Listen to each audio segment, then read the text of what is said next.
today. The title of the book is Ghar. The book is a long poem constituting of 238 verses. Each verse is 4 lines. The book is being translated in English too. He used to write prolifically in Urdu and English too, but his best words are in Dogri. He served in various transport squadrons before commanding an SU at Gandhinagar and attacked in Jodhpur. He was an outstanding professional. When he took premature retirement in 1991 on untimely demise of his wife, he passed away last year at the age of 75. He lost his parents in early 20s, being the eldest amongst 8 siblings. He and his wife took upon themselves to ensure good future for all of them.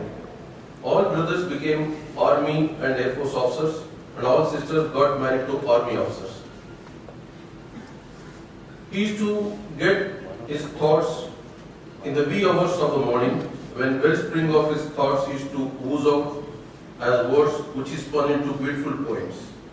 Ghar, the long poem, covers multitude of nuances about the home. May I now request the Chief of Staff to release the book Ghar.